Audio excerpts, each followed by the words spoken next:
Hello Oketa, this is Pacific Waves from RNZ Pacific. I'm Susana Suswiki. Coming up, Solomon's Prime Minister refuses to convene Parliament amid a political crisis. Also, it's a wrap for week one of ASB Polyfest. It's all about their positivity, all about just letting them know that the culture is very important. And Pacific nurses in Aotearoa are stepping in as interpreters. Find out why. The Solomon Islands Prime Minister says he will not give in to political pressure and convene Parliament early. It comes after mass resignations from Jeremiah Manele's cabinet last week, with a majority of MPs now calling on him to resign or reconvene Parliament to face a motion of no confidence. RNZ Pacific editor Koroi Hawkins has been following developments and joins me now. Halolo you, Koroi. So what's the latest we know? Hello, Susana. Yes, so former Prime Minister Manasseh Songovare has rejoined the government after leaving in 2025. He's now Deputy Prime Minister and in charge of development planning, also acting in commerce and immigration. Another high-profile defector, Bradley Tovosia, also rejoins government as Supervising Health Minister, with the rest of the portfolios overseen by government backbenchers with supervising or acting titles. So in terms of MPs' allegiances, the situation is still somewhat fluid. So does that mean Jeremiah Manele has regained majority support in Parliament? Not at this point. The group of MPs seeking to oust him claim to have the support of 28 MPs in the 50-member House. That majority will be tested, of course, if more MPs flip-flop and return to government. Meanwhile, Mr. Manele held a press conference on Sunday to respond to the calls for him to resign or recall Parliament. Let me be absolutely clear. Your government remains in office under the Constitution and continues to discharge its full responsibilities. What we are witnessing is not a constitutional crisis. It is a normal democratic process provided for under our Constitution. So what happens now? Well, in response to the Prime Minister today, the opposition group, which is calling itself the New Coalition, said Mr. Manele's comments were both inappropriate and deeply concerning. They said it failed to address the main issue, which is that he has lost the support and confidence of the majority of MPs in Parliament. Manele was asked directly on Sunday if he thought he could claw back support, and this was his answer. Yes, as I've said, the real test is on the floor of Parliament in terms of whether I have the majority or any Prime Minister for that matter has the majority when the motion of no confidence happens. Yes, the political situation is quite fluid, so anything can happen. So the new coalition of MPs did petition the Governor-General to call an urgent sitting of Parliament, but he's responded to them saying he does not have the power to do so, except under a very specific few provisions in the Constitution in accordance with the advice of Cabinet. So it's technically a stalemate for now. This new coalition group claims it has a parliamentary majority but is unable to prove it unless Parliament is called. And Prime Minister Jeremiah Manele appears to be leading a minority government, but he can continue to do so as long as he does not convene Parliament. So interesting times ahead, Sana.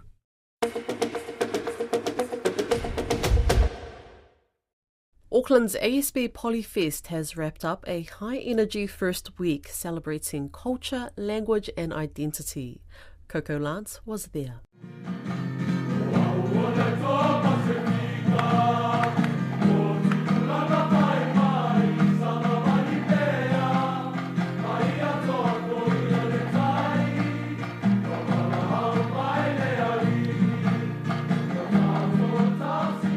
The sounds of the islands from Samoa, Tonga, Niue, the Cook Islands and more. A total of 263 groups from 73 schools took the stage, closing out week one of ASB Polyfest. Top honours went to schools including Avondale College, Otahuhu College, Dilworth, St Peter's and Barradine, with many more showcasing their passion and their pride in their cultures.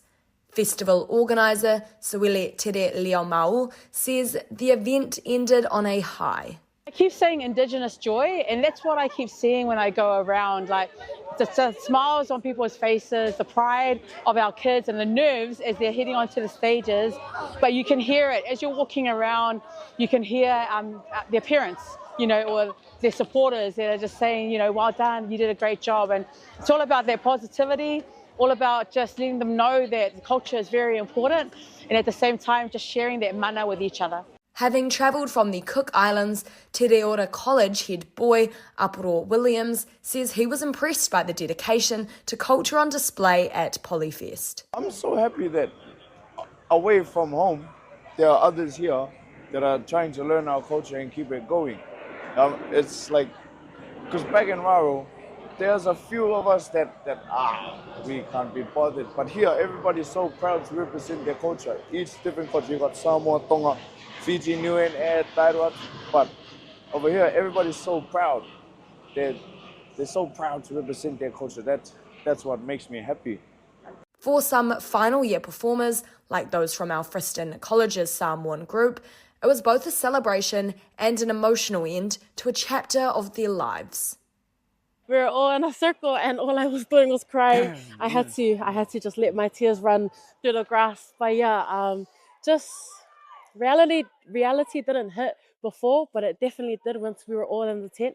Just looking at the people I was in Samoan group since year 9, Omeka including. Just like, that type of emotion is like you're so attached to everybody in the group when you, have so much bonding with each other. It's so hard to think, oh my gosh, like this is my last year, I'm letting go.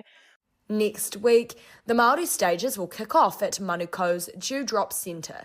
It's the first time it is being held as a separate event, reflecting the festival's continued growth and providing a glimpse of its future potential. Organisers expect around 80,000 visitors this year.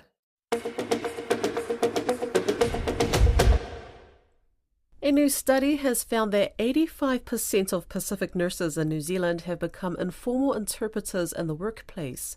The findings, published in the New Zealand Medical Journal, surveyed around 160 nurses who had completed a Pacific leadership program. Swana Aholele has the story. The survey was conducted by Pacific Perspectives. Papali'i Dr. Siutafa Debbie Ryan, who says Pasifika nurses, said they were happy to help Pasifika patients and families when they needed assistance with the English language. But she says it puts extra pressure on their workload. This was not just the occasional, can you help out here?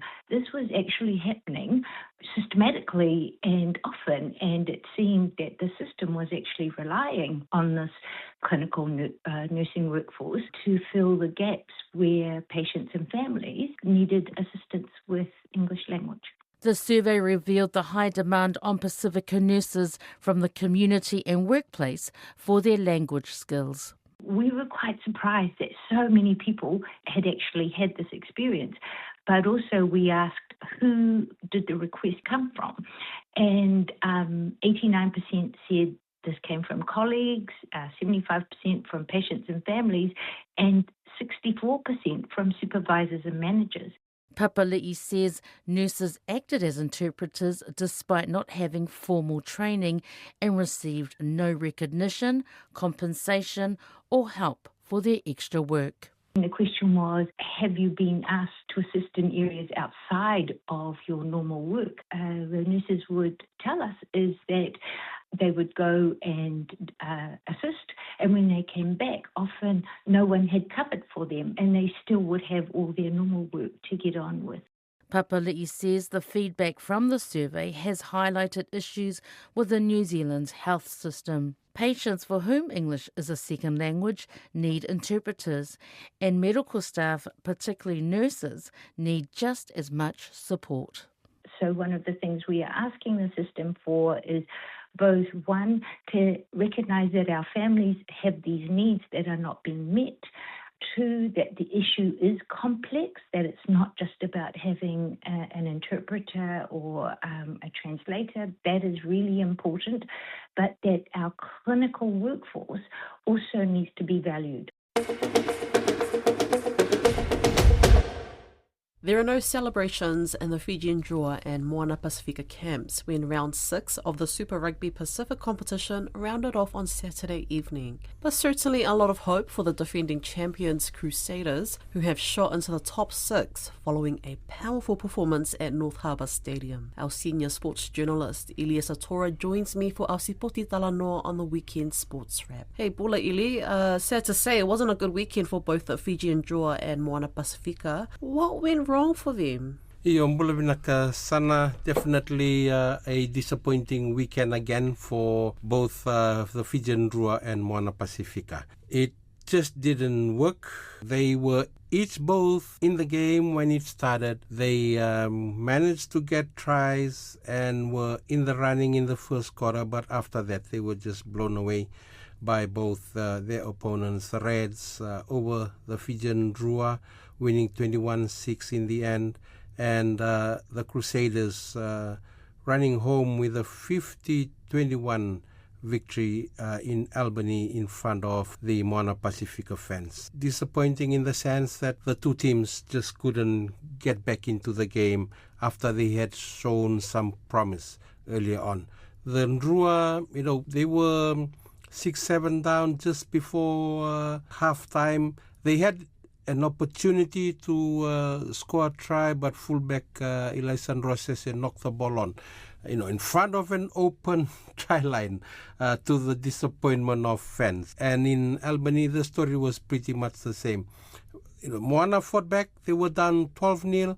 They fought back and were in the game 14-12, heading towards halftime before the Crusaders scored a try and led at halftime. But then in the second half, the Crusaders just proved too strong for Moana Pasifika. Definitely, still a lot of start-stop game by both sides. Hot and cold show, I would say. They were not consistent throughout. And, in the same sense, we could say that both the Reds and the Crusaders did turn it up. The Reds I saw against the Drua midway through the second half. They started taking control. They started winning the lineouts, started winning the scrums, the battle for loose balls, and then they just went on from there. The Crusaders turned it on also in the second half. Moana just didn't have any answer. They came back later on to score a try, but that was just too little too late. So not much improvement on their showing, no changes for them on the points table, and still a lot of work to do, I would say, going forward. As mentioned before, the Crusaders have shot up to the top 6. Who else are we seeing on the top of the table? How is that shaping up? Yes, the Crusaders, with that big win against Moana Pasifika, have suddenly jumped into the top 6. They were down in the bottom 5, but now with that good win, they are in the top 6, and they're chasing. They're chasing. At the top of the table, the Hurricanes and the Blues are tied with 20 points each, very close. The Brumbies are at 19 points on third spot, and the Reds are fourth with 18 points. Then the Crusaders come in sitting at fifth with 14 points, with the Chiefs behind them on 13. And at the bottom, Moana Pasifika is right down at 11, and then Drua at 9. So, heading into the 7th round this weekend, and we are looking at 9 matches each to go before the top 6 are confirmed. As I said earlier, still very close at the top. Still a chance for Moana and Drua to get back into it, but they will have to start winning games, and it's not going to be easy. Moana Pasifika is going to be hosting the Highlanders this weekend, and Drua are coming to Auckland to meet the Blues at Eden Park. Oh, well, as both Fijian Drua and Moana Pasifika camps say, stick with us and keep the faith. Or maybe I'm quoting the Warriors.